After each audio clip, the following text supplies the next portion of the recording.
Hey, I'm Kev and welcome back to MotoGP 17 and the manager career. So we are in the middle of a triple header as we're heading to the Phillip Island circuit in Australia. As here we are around this beautiful circuit, definitely up there my three favourite MotoGP circuits on the calendar. It is just majestic and beautiful to look at. Let's talk you around a lap of this track as we take this first sweeping right hand in fourth gear, probably take that in fifth, and then we have a very unusual corner. As you can see, it kind of fools you as you run wide there.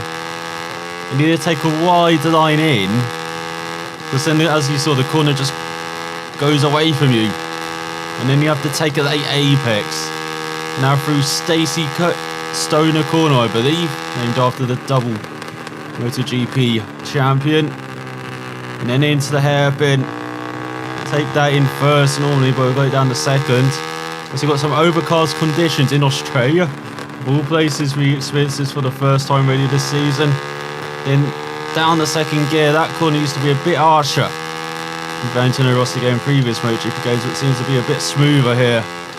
But then we're only on the Moto3 bike, you get a lot harsher on the MotoGP bikes. And flat out through the right hand kink, then through the left. Again, taking slightly wide line there. As you keep it forth, then downhill brake before you make it your way over that brow. Get down to first gear for the right hand, and then the last two corners, it's kind of one corner in the MotoGP bike, but in these Moto3 bikes, definitely is two corners. You saw went a bit wide in the first part. You take the second part, lift slightly, and then now the power for the front straight. And that's a lap of Phillip Island, and not a very good lap at all. I can see that we're going to be struggling around here. You can see very fast circuit flowing. It is just beautiful. That is not a good lap time though. 44.3. We're going to be near the back, I feel. Let's skip to the grid. And on pole is Mir once again by a tenth of a second from Balega. Martin third, Canet fourth, Pinati fifth, McPhee in sixth, and all Italian third row. Drink if you're still playing that drinking game. Antonelli rounds out the top 10. Top Peugeot is Kornfeld in 17th. As we're down in 24th. Back row of the 8th row of the grid. Well, on the back row, of course, is Patrick here, just behind Finish Patrick. So, can we do much better in qualifying and have a decent race? I said points was the aim of the game in the second half of the season. We haven't quite lived up to it, as this is the field. You can see Rodrigo in just typical 12th place. Ottel looks pretty happy in the 11th. Then you got Dinloy, Guevara, there's Kornfeld in 17th, Della Porta in top 20. There is Blue still in 24th. Just over Bo and Herrera and Arenas on the 9th row. And typically on the back row, there is Magnum in last. As here we are on the grid, prepared to get away. Got Mir in his usual position. There's Balega in the middle of the front row, and there is Martin with Canet off the front row. So some work to do for the championship battler. Some work to do for MacDonald from the 8th row. For the 6th lap race, we get a good start ahead of Binder, and then we immediately lose it. As we run towards this first corner, going to buy ourselves. We're going to try and aim. Where we're going to aim for? Going to aim for the inside here. But no moves there. Now it's the second corner, which called us out drastically in qualifying. Not so much in the race though. Nice move down the inside. You can see some riders getting held up here. So they're all in the line at the moment. Binder up into 9th ahead of Ramirez. Now Suzuki ahead of Ramirez. I think we just passed the Spaniard. Yes, we did. We're behind Suzuki. As we almost forgot to change gear there. Now looking around the outside. No! That's not how you're meant to do it, as Balega takes the lead. And we rejoin in last. Oh, we hit Finish Patrick though. And now MacDonald looking to make a move on his teammate. Oh, he's down! The MacDonald's clash again. Let's get going. Can you believe it? Again, the MacDonald's clash. Oh, Dan's going to have words with his teammate after that. slightly down the inside, but he just falls down like a sack of potatoes. Now let's see if our pace is actually decent compared to the rest. Will we just fall back like we normally do when we get to the back? Because we already lost half a second, and that was a horrible corner there. To go through the first left hand at the end of that. You can see they've already pulled out a gap, it feels like. Get down the third gear for the second left. Accelerate hard down the front straight. The Italian just fuzz out the race in the first lap. Mir up to second. Hell, Fenati had a good start, the Italian. As we cross the line, I'm going to say 4 seconds back, I feel. 3.7. Pretty close. So once again, we're at the right at the back, the field has sped up, it seems like. Or we're just not in the slipstream. Or a bit of both. But to try and take that second corner, we're equal with our teammate. In the first sector, now the middle sector where it gets a bit tricky as Balega drops the third behind his fellow Italian Fenati's. Making moves early on in this race. To go wide in that hairpin. Not good riding at all. Now Arenas is down to 30th as the Japanese riders making moves. Overhead. Again, this bike's wheel so slow. Look at that, almost lost a second in that sector. Once again, disappointed milestone. I did actually look at the Steam review page for this the first time since the game came out, and the steady reaction is mixed. I'd say it's a bit worse than that, because we gain up back that second in that sector. So we're going to have equal pace with our teammate in it like this race. As Venati loses the lead to Canet. Said the Spaniard has to make some moves early on. Definitely is doing that. Especially does the fast up the race with 39.7, which at that time you can only dream of, it looks like. As we're going to do a 41, just about high 41. As Mir's up to second, making it Spaniard 1-2. Tight battlers in the first two positions. We gained a second. MacDonald that previous lap, or no, that's a similar that time, wasn't it?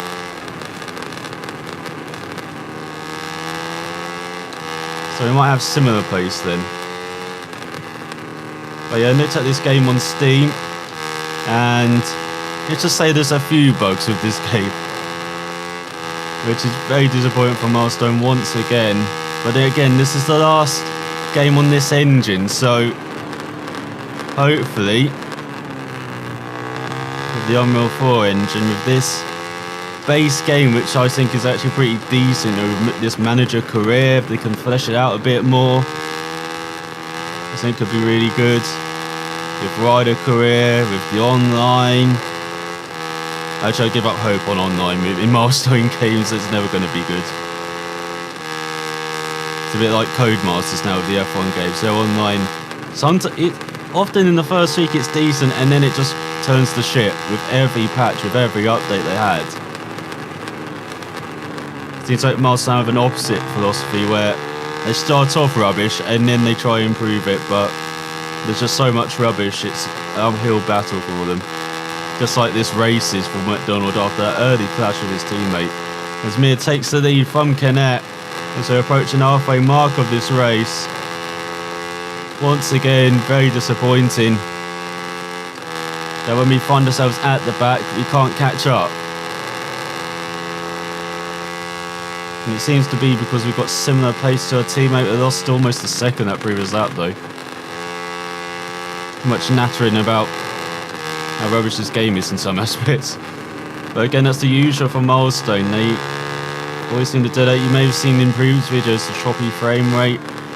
Not much I can do with that, unfortunately. It's just an issue, a long-standing issue I've had with this engine where it is very choppy. In previous games it was worse when it's locked to 30 FPS.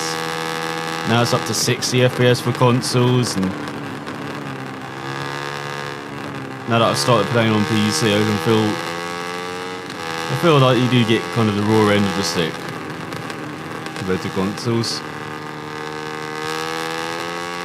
You know, PC port of Anthony Rossi, the game wasn't actually too bad. But this game, yeah, there's a few issues. And I haven't tried online yet. I do want to try it before everyone disappears. I might have been too late already. I might have disappeared already.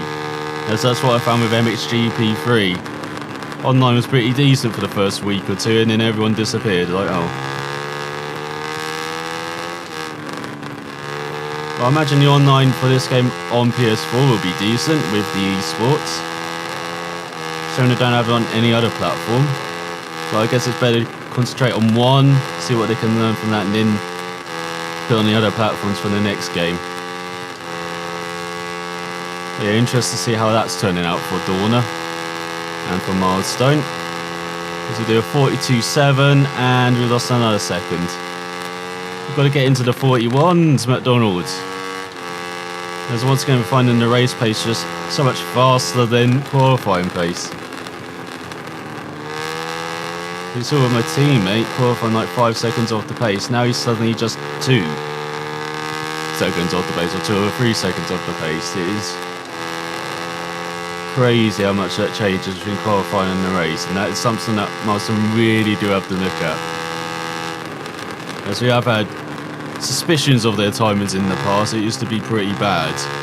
There you have lots of races end with .999 lap times, or races where you would actually cross the line pretty similar, but then there'd be like a .099 difference, or you know, you always see the same numbers at the end, like we're seeing in the bottom left at the moment, 4747.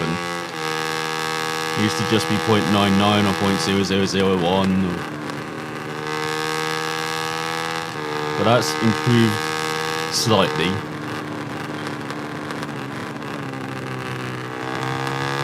So if we'd have to rate this game overall, you know, talking about the bad things, the good things, as I said, with the base, the manager career, seems to be a good addition.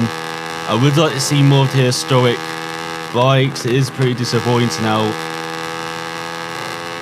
When you include guys even like Shaky Bum when he had his year in MotoGP. You can afford to do that, but then you have like 5 different Valentino Rossis in MotoGP. You know, like 3 different Pedrosas. Even though he's been on the same manufacturer the whole of his MotoGP career. It would be nice to see a bit more variety on that front. Or maybe just have it in years now instead of, you know, these eras which they're going for, 125cc, 250cc, 500cc, you know, and then the 990cc era. You know, if they could just split it up into years now, it'd be much better, like they had with Valentino Rossi the game. Like sort of the 125cc's and 250cc's, it's more, you split it up into years rather than eras. So there's maybe something in there, so we can just have more content in this game and more classic content as well, and look at more classic tracks. And I know they've done it in the past with DLC, and you could only play those tracks in like time trial. It was pointless having those tracks in the game. Even if you did want to spend like a couple of quid just for the nostalgia or going around like Laguna Seca once again, or Donington or Estoril. Now there's something that's really cool with Valentino Rossi the game as well when I was doing the historical events, you know, going around these old tracks like Old Assen, the South African track as well, in Wilcombe.